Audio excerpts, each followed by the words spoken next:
राम राम, नमस्कार। आज मैं काफी दिनों बाद आप सबसे बात करने आया हूं। मेरे को रोज फोन आते हैं, हर जगह से फोन आते हैं, पूरे राजस्थान से फोन आते हैं ये पूछने के लिए कि स्थिति क्या है और गुर्जर आरक्षण संघर्ष समिति के पास आज की तारीख में जो मुद्दे हैं उनको हम कैसे आगे बढ़ा रहे हैं। तो सबसे पहले मैं आपको ये बताना चाहता हूं कि कुछ दिन पहले अखबार में और टीवी में आया था कि हमारे 42 केस खत्म हो गए। तो जब मैं संबंधित अधिकारियों से मिला तो इन केसों की लिस्ट हमारे पास मिल नहीं पाई।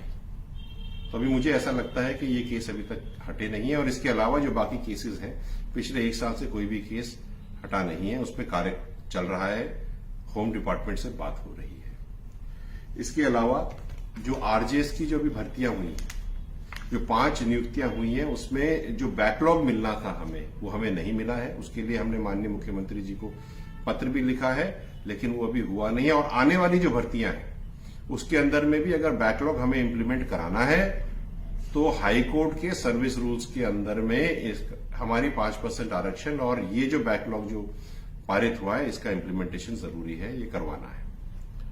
372, 233 और पशु चिकित्सक भर्ती, ये भर्तियों के ऊपर डिटेल अभी पेंडिंग है सरकार से, उस पर बात चल रही है। एक रोस्टर प्रणाली अपनी है जिसमें क्या होता है कि जो भी भर्तियां होती हैं वो रोस्टर प्रणाली के तहत होती हैं।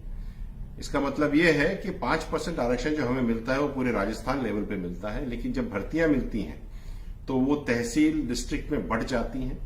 20 पद पर 1 पद अपने को मिलता है, लेकिन जब वो तहसीलों में चले जाते हैं तो अगर पद 20 से कम होते, कहीं पे 18, कहीं पे 20, तो हमें वो आरक्षण नहीं मिल पाता। तो एक तरह से हमें आरक्षण मिल भी गया और नहीं भी मिला। जरूरत है कि जो आरक्षण है अगर पूरे राजस्थान के लेवल पे दिया गया है तो उसका इम्प्लीमेंटेशन भी पूरे राजस्थान के लेवल पे हो, जिससे कि हमारे पद हमसे छीने न जाएं और दूसरों से भरे न जाएं। एक डीएनटी सर्टिफिकेट अपना पेंडिंग है, ये बात हमने रखी है। डीएनटी सर्टिफिकेट अगर हमको मिलने लग जाएगा हमारी 5 जातियों को, एमबीसी की को, तो जो सीड की जो स्कीम्स हैं वो हमें मिलने लग जाएंगी। बहुत सारी स्कीम्स हैं, विदेश में पढ़ने के लिए बच्चों को पैसे मिलेंगे। 1252 की जो इशू थी जिसमें करीब 350 कुछ ऐसे लोग हैं अपने जो सरकार में अभी काम कर रहे हैं, लेकिन उनके प्रमोशंस अभी नहीं हो रहे हैं। इसके लिए भी चर्चा चल रही है, बात चल रही है, कार्य चल रहा है। अभी तक सरकार की तरफ से कोई क्लैरिटी आई नहीं है। देवनारायण बोर्ड के ऊपर हर जगह से मुझे फोन आ रहे हैं, खास करके पिछले 10 से 12 दिन में ज्यादा फोन आए हैं।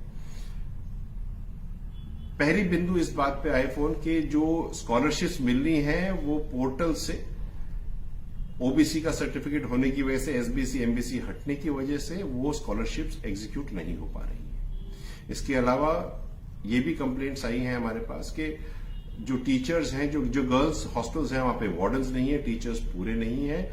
और कोई कह भी रहा था आज सुबह ही कि जो एडमिशंस होने थे वो अभी तक हुए नहीं है। तो इसके ऊपर भी काम चल रहा है। ये इश्यूज हैं जो हमारे पास है।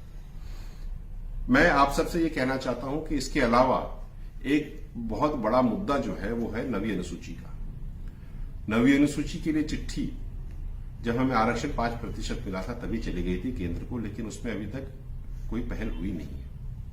मैं और हम सब के सब मिल करके अब आप सबके बीच में आएंगे, अपन सब बैठ के चर्चा करेंगे कि आगे करना क्या है। एक एक गांव जाएंगे, हर एक व्यक्ति से मिलेंगे, पटेलों से मिलेंगे, युवाओं से मिलेंगे, आपकी बात सुनेंगे, आप जो कहोगे वो करेंगे, मिल करके इसको करेंगे। नवी अनुसूची तो अपने को चाहिए साहब, क्योंकि अगर नवी अनुसूची में अगर अपना आरक्षण नहीं डला तो कुछ भी हो सकता है।